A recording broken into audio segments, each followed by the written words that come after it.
مفتی عیا صاحب، ہم سب دین پڑھتے ہیں، دین سمجھتے ہیں، نمازیں، مسجدیں، ہر چیز اپنی جگہ، لیکن یہ جو معاملہ ہے، جو لین دین کا معاملہ ہے، کاروبار کا معاملہ ہے، کیوں آج یہ گمان ہوتا ہے کہ شاید یہ راستہ نہ لیا گیا تو کاروبار نہیں کر سکتے؟ بسم اللہ الرحمن الرحیم، نحمدہ ونصلی ونسلم علی رسولہ الکریم، اما بعد، فاعوذ باللہ من الشیطان الرجیم، بسم اللہ الرحمن الرحیم۔ الشیطان یعیدکم الفقر ویأمرکم بالفحشاء واللہ یعیدکم مغفرۃ منہ وفضلا، صدق اللہ العظیم۔ محترم سامعین، اس وقت ہمارے درمیان جو پوری دنیا میں کاروباری نظام چلا ہوا ہے وہ دو طرح کا نظام ہے۔ ایک نظام وہ ہے جو مکمل قرآن اور حدیث اور سنت اور شریعت کے مطابق ہے۔ دوسرا نظام وہ ہے جو فرنگی سامراج نے، جس کی بنیاد سن 1701 میں بر صغیر میں رکھی۔ ایک کمپنی ایسٹ انڈیا کے نام سے انہوں نے بنائی، ایسٹ انڈیا سیکورٹی کے نام سے، پھر مختلف اس کے اندر انہوں نے اپنے کارخانے ان سے وابستہ کیے، اور پھر یہ یہاں پر اس طرح بر صغیر کے اندر سودی نظام کو لے کر آئے ہیں۔ دیکھیے، اللہ رب العزت نے قرآن کریم کے اندر جو سب سے بڑا گناہ بیان کیا ہے نا، جس کو اللہ آخرت کے اندر کبھی معاف نہیں کرے گا، وہ ان اللہ لا یغفر ان یشرک بہ ویغفر ما دون ذلک لمن یشاء، وہ شرک کا گناہ ہے جسے اللہ تعالیٰ معاف نہیں کرے گا۔ یعنی سب سے بڑا گناہ جو کائنات کے اندر اگر کوئی کر رہا ہے تو وہ مشرک ہے جو اللہ کی ذات میں شریک کر رہا ہے۔ ایسے شخص کی سزا کے حوالے سے اللہ رب العزت نے فرمایا وَمَاتُوا وَهُمْ کافر، جو کفر کی حالت میں، شرک کی حالت میں اگر دنیا سے چلا جائے، فَأُولَئِكَ أَصْحَابُ النَّارِ هُمْ فِيهَا خَالِدُونَ، وہ ہمیشہ ہمیشہ دوزخ میں رہے گا، وہ وہاں سے کبھی بھی نہیں نکل سکتا اور اس کی وہاں سے نجات نہیں ہو سکتی۔ لیکن اس کے علاوہ دو گناہ اللہ نے ایسے قرآن کریم میں ذکر کیے ہیں کہ ان کا کرنے والا بھی مسلمان ہونے کے باوجود اتنی سخت ڈرانے والی وعید سے اللہ نے اس کو بیان کیا کہ یہ بھی اتنا لمبا عرصہ رہے گا دوزخ کے اندر، گویا کہ ہمیشہ ہمیشہ اس کے لیے دوزخ مقرر کی جائے۔ وَمَن يَقْتُلْ مُؤْمِنًا مُتَعَمِّدًا فَجَزَاؤُهُ جَهَنَّمُ خَالِدًا فِيهَا وَغَضِبَ اللَّهُ عَلَيْهِ وَلَعَنَهُ وَأَعَدَّ لَهُ عَذَابًا عَظِيمًا۔ ایک وہ ہے جو دنیا کے اندر ناجائز قتل کرتا ہے، کسی کی جان کو ناجائز مارتا ہے، یعنی کوئی شرعی حدود اس پر نافذ نہیں ہو رہی ہوتی، اور وہ اپنی کسی دشمنی کی وجہ سے یا اپنے کسی مقصد کو حاصل کرنے کے لیے اپنی راہ سے اس کو رکاوٹ سمجھتے ہوئے ہٹانے کی غرض سے ناجائز قتل کرتا ہے دنیاوی مفاد کے لیے، تو اللہ نے فرمایا کہ یہ ہمیشہ ہمیشہ دوزخ کے اندر رہے گا۔ اور دوسرا کون انسان ہے جو ہمیشہ ہمیشہ دوزخ کے اندر رہے گا؟ فَإِن لَّمْ تَفْعَلُوا فَأْذَنُوا بِحَرْبٍ مِّنَ اللَّهِ وَرَسُولِهِ، وہ جو اللہ اور اللہ کے رسول سے اعلان جنگ کرتا ہے، وہ شخص ہے کہ یہ بھی ہمیشہ ہمیشہ کے لیے اللہ رب العزت نے اس کے لیے فیصلہ کیا ہے کہ وہ ہمیشہ ہمیشہ دوزخ کے اندر رہے گا اور ہمیشہ ہمیشہ اس کو دوزخ کی آگ چھوئے گی۔ اس کے لیے اللہ رب العزت نے اتنی سخت وعید فرمائی۔ ایک قرآن کریم کے اندر 4 سپارے میں ایک آیت ہے، یا ایھا الذین آمنوا لا تأکلوا الربا اضعافا مضاعفا واتقوا اللہ لعلکم تفلحون، اے ایمان والو، کبھی بھی سود خوری مت کرو، مال کو اس لیے دینا کہ آگے تمہیں اس سے ڈبل مل جائے، ٹرپل مل جائے، یا اس سے کچھ اضافی مل جائے اور تم اس کو اس طرح حاصل کرو، تو اس طرح یہ عمل کبھی مت کرنا، اس لیے کہ اگر تم نے یہ عمل کیا واتقوا النار التی اعدت للکافرین، تو دیکھنا، ڈرو اس آگ سے، اگر تم اس عمل کے کرنے کے لیے جا رہے ہو تو تمہیں خوف کھانا چاہیے اس آگ سے جو اللہ نے دوزخ کی آگ کافروں کے لیے تیار کر کے رکھی ہے۔ امام ابو حنیفہ رحمۃ اللہ علیہ کے بارے میں آتا ہے، جب امام ابو حنیفہ رحمۃ اللہ علیہ نے اس آیت کو پڑھا اور اس کی تفسیر پر جب غور کیا تو امام صاحب کانپ گئے اور فرمانے لگے کہ دیکھو کتنی خطرناک آیت ہے کہ جس کے اندر اللہ رب العزت کافروں کو ڈرا رہے ہیں، اور وہ آگ جو کافروں کے لیے تیار کی گئی ہے، مسلمان اپنے اس گناہ کے سبب مسلمان اپنے اس عمل کے سبب وہ بھی دوزخ کے اندر اس کی وجہ سے جائے گا. وَمَنْ عَادَ فَأُولَئِكَ أَصْحَابُ النَّارِ هُمْ فِيهَا خَالِدُونَ. اگر تم سود کی طرف لوٹو گے تو سن لو تمہارے لیے دوزخ کی آگ ہے اور ہمیشہ ہمیشہ تمہیں رہنا ہے, اس میں رہنا پڑے گا. اس آگ سے تمہیں کوئی خلاصی اور کوئی چھٹکارا نہیں مل سکتا. تو شیطان کا کام تو یہی ہے کہ شیطان ہمیں مختلف انداز سے ڈرائے گا. الشیطان یعیدکم الفقر ویأمرکم بالفحشاء. شیطان ڈرائے گا کہ تمہارے اوپر فقر آ جائے گا اگر تم نے سودی لین دین نہیں کیا. شیطان ڈرائے گا کہ اگر تم سود کی طرف نہیں گئے تو بزنس کو کیسے آگے بڑھاؤ گے. شیطان ڈرائے گا کہ اگر تم نے سودی قرضہ نہیں اٹھایا تو تم کیسے آگے بڑھو گے. جبکہ اگر دنیا کے اندر آپ دیکھیں تو اسلامی مملکت, اسلامی حکومت جب نبی علیہ الصلوۃ والسلام نے قائم کری, اس کے بعد جب حضرت عمر رضی اللہ تعالیٰ عنہ کا, حضرت ابوبکر صدیق کا, اس سے پہلے پھر حضرت عمر کا, پھر حضرت عثمان غنی کا, حضرت علی رضی اللہ تعالیٰ عنہ کا, اسی طرح دیگر امیر المومنین کا ایک سلسلہ شروع ہوا اور اس مملکت اسلامی کا نظام چل رہا تھا اور یہ ایک سسٹم چل رہا تھا. تو اس وقت جو ایک پیسہ تھا وہ غریبوں کے لیے رکھا جاتا تھا کہ وہ بیت المال ہوتا تھا, غریب آتے تھے اسے استعمال کرتے تھے, کچھ قرضہ واپس کر دیتے تھے, کچھ ان کے لیے تعاون کے لیے, کچھ ایسے غریب ہوتے تھے کہ جن کے تعاون کے لیے بیت المال وظیفہ مقرر کیا کرتا تھا. لیکن اس کے بعد ایک بینکنگ کا سسٹم آیا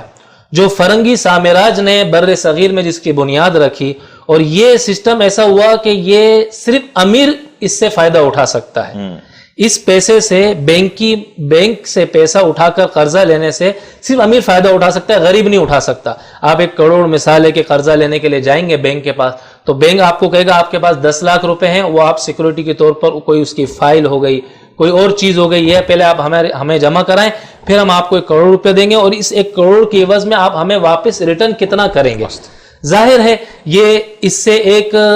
غریب آدمی تو اس انداز سے فائدہ نہیں اٹھا سکتا, ایک امیر آدمی ہی فائدہ اٹھا سکتا ہے. تو اس طریقے سے یہ جو بینکنگ کا سسٹم آیا اور یہ پیسہ جو ایک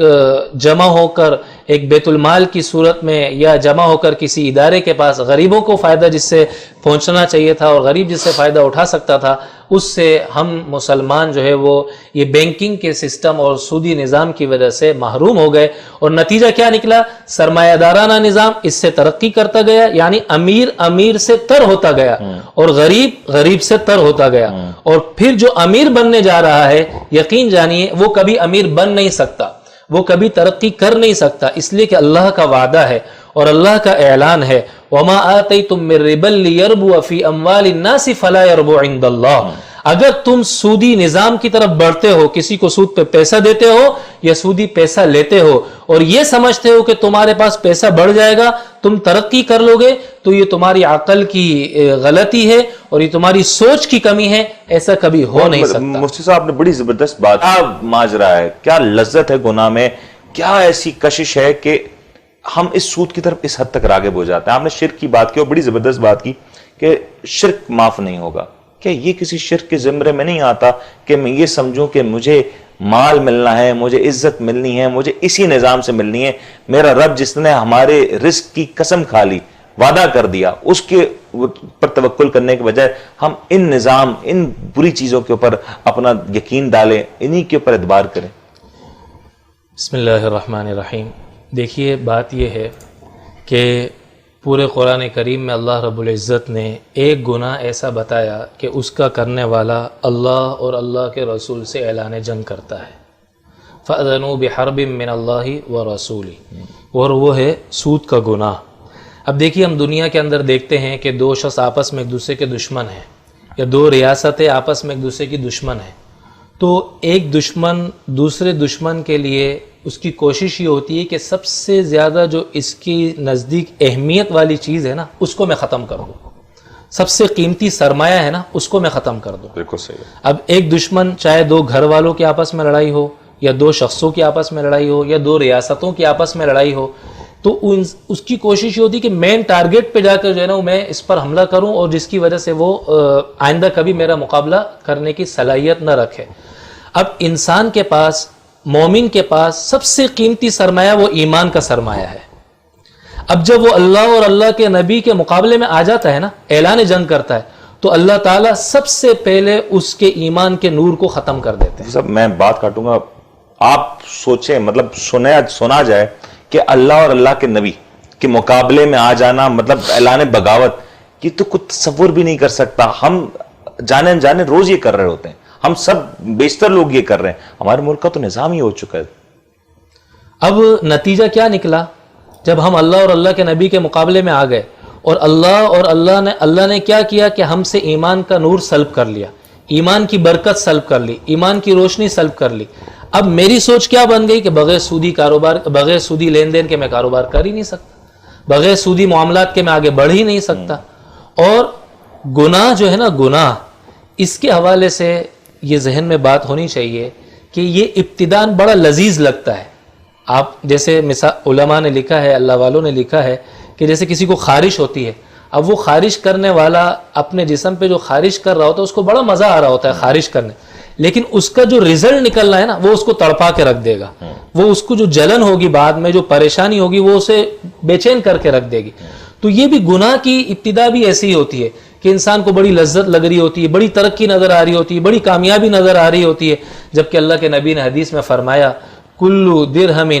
ہر وہ درہم جو انسان، ایک درہم جو انسان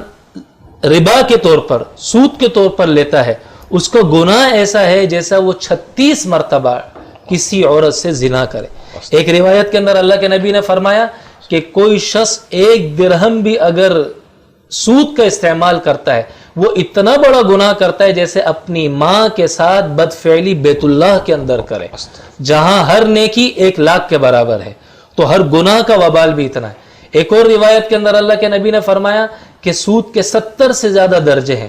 ادنا سے ادنا گناہ اس کا وبال اپنی ماں کے ساتھ بدفعلی کرنا. ایک روایت کے اندر اللہ کے نبی نے فرمایا ما ظہر الزنا والربا فی قوم اذن اللہ بہلاکہا، جس قوم کے اندر دو چیزیں عام ہو جائے، یعنی وہ زنا عیاشی ان کے اندر عام ہو جائے اور سود ان کے اندر عام ہو جائے، پھر سمجھ لو کہ اللہ نے ان کے ہلاک کرنے کا فیصلہ کر لیا. تو ابھی جو ہم دیکھ رہے ہیں نا کہ سودی نظام میں جیسے ہم بڑھ رہے ہیں تو بڑھتے ہی جا رہے ہیں، نہ کسی عقل مند کو سمجھ میں آ رہا ہے، نہ کسی نمازی کو سمجھ میں آ رہا ہے، نہ کسی حاجی کو سمجھ میں آ رہا ہے، نہ کسی روزے دار کو سمجھ میں آ رہا ہے. تو اس کی وجہ کیا ہے؟ اس کی وجہ بہت بڑی ہلاکت اور بربادی کا سامنا ہونا ہے کہ اللہ ڈھیل دے رہا ہے اور اللہ نے عبادت حرام کھانے کی وجہ سے عبادت کی لذت اور اپنا خوف دل سے ختم کر دیا. مفتی صاحب آپ نے بالکل صحیح بات، لیکن ایک بات بتائیں، اس وقت آپ تو عام لوگوں کی بات کریں، عوام کی بات کریں، چلو مشکل میں ہیں، معاملات ہیں. دوسری طرف میرا ملک، میں جس ملک میں رہتا ہوں اس کو کہا جاتا ہے اسلامی جمہوریہ پاکستان. اس میں آج عالم یہ ہے کہ ہر 15 دن بعد، ہر 30 دن کے بعد جو شرح سود ہے اس میں اضافہ کیا جاتا ہے اور لوگوں کو کہا جاتا ہے کہ جو آپ کا مال ہے نا اس کو کاروبار میں نہ لگایا جائے، اس کو بینکوں کی زینت بنا دیا جائے تاکہ معیشت کو روکا جا سکے، سلو ڈاؤن کیا جا سکے. ایسے معاملے میں جب ملک کے طور پہ ہم اس کرۂ کائنات کے اوپر صرف 2 ہی ریاستیں تو ہیں جو دین کے نام پہ بنی، اسلام کے نام پہ بنی، آج اس ریاست میں، ریاست اسلامی جمہوریہ پاکستان میں جب یہ نظام ہوگا، جب سود کا بول بالا ہوگا، اس کی تشہیر کی جائے گی، تو پھر مجھے بتائیں نا کہ میرا ملک کیسے آفات سے پاک ہو سکتا ہے، کیسے مشکلات سے پاک ہو سکتا ہے. دیکھیے آپ نے بڑی خوبصورت بات کہی کہ اسلامی جمہوریہ پاکستان، اس میں یوں بتایا جاتا ہے اور یہ اور وہ. بات یہ ہے کہ اسلامی جمہوریہ پاکستان اگر اس ملک کا نام ہے تو کیا ہمارے ماہر معیشت جو ہیں، وزیر خزانہ جو ہیں، وہ بھی اسلامی تعلیمات سے واقف ہیں؟ کیا ان کے سامنے ساری اسلامی تعلیمات ہیں اس حوالے سے؟ کیا ان کے سامنے سود کے حوالے سے آنے والی بربادی ان کو معلوم ہے؟ اللہ کے نبی جب معراج کے موقع پر تشریف لے گئے، آپ یقین جانیے آپ علیہ الصلوۃ والسلام نے دیکھا ایک لشکر کو، کچھ لوگ ہیں ان کے پیٹ اتنے پھولے ہوئے ہیں جس طریقے کے ایک گنبد ہوتا ہے اور ان کے پیٹوں کے اندر سانپ چل رہے ہیں. اللہ کے نبی نے پوچھا یہ کیا ہے؟ تو فرشتے نے بتایا رسول اللہ یہ سود خور ہیں جو دنیا کے اندر سود کھاتے ہیں. اور ایک قرآن کریم کے اللہ رب العزت نے آیت میں فرمایا ہے کہ یأکلون فی بطونہم نارا وسیصلون سعیرا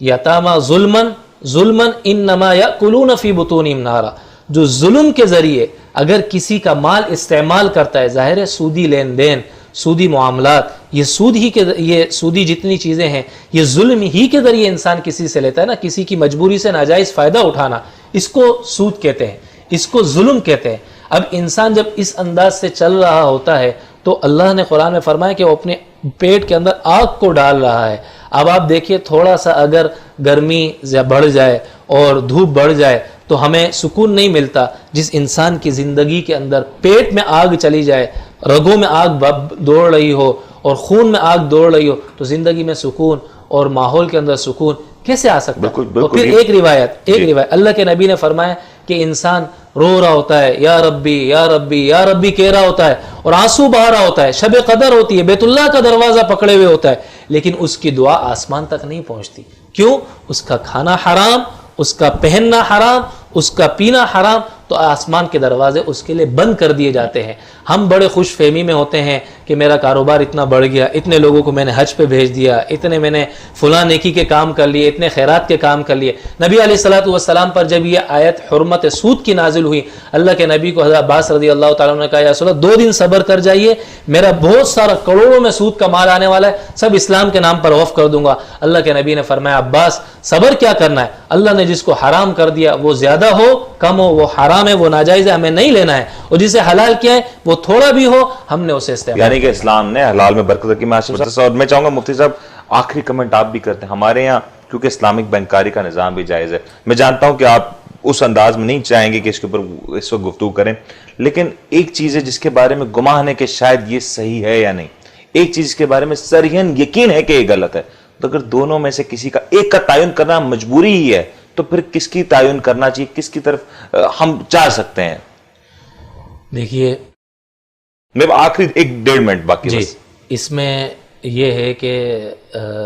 وہ والی بات آپ کی بالکل صحیح ہے کہ جہاں شک ہو اور شبہ ہو, اور ایک جگہ ہے کہ جہاں 100% جس کی حرمت یقینی ہے, تو اور انسان حالت مجبوری کے اندر ہے, تو پھر ایسی صورت کے اندر انسان کو حرمت والی چیز چھوڑ کر شک و شبہ والی چیز کو اختیار کر لینا چاہیے جو بوجہ مجبوری.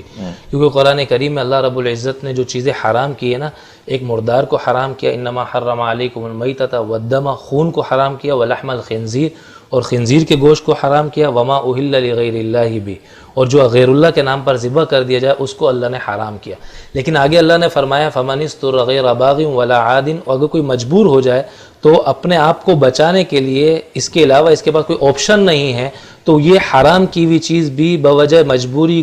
تھوڑی بہت اس کی بھی گنجائش اللہ نے خود قرآن کریم میں بیان کر دی ہے. تو اس لیے اگر انسان کے پاس اتنی کوئی ایسی مجبوری پیش آ جائے اور ایسی کوئی سخت حالت پیش آ جائے کہ اب زندگی کا بچنا ہی اس کے لیے ممکن نہیں ہے, اپنے آپ کو اپنی اولاد کی اپنے گھر والوں کی عزت کا بچانا ممکن نہیں ہے, تو بوجہ مجبوری اگر قدم اٹھانا ہے تو اس طرف چلے جائے, نہ کہ انسان اس طرف یعنی جو سودی بینکاری جو 100% سودی کہلاتی ہے اس کی طرف آئے. تو اس میں جو ہے نا وہ انسان کے لیے بہتری اور بھلائی. بہت بہت شکریہ. میں یقینی طور پر میں پروگرام کا آج وقت نہ جانے بہت مختصر محسوس ہو رہا ہے. چاہتا تو تھا کہ آج کی جو گفتگو نشست ہے آج نہ ختم ہو, تھوڑی اور دیر تک چلتی رہے تاکہ اور ہم باتیں کر سکتے ہیں, لیکن مجبوری ہے کہ آج پروگرام کا وقت محدود ہے اور ہمیں اسی کے پروگرام کی ڈیوریشن کے اندر پروگرام کو مکمل کرنا ہوتا ہے. میں شکریہ ادا کرنا چاہوں گا شیخ علامہ مفتی محمد یحییٰ صاحب آپ کا کہ آپ آئے اور آپ نے آج جو کچھ باتیں کی, یقینی طور پر لوگ بڑے زبردست انداز میں محظوظ ہوئے.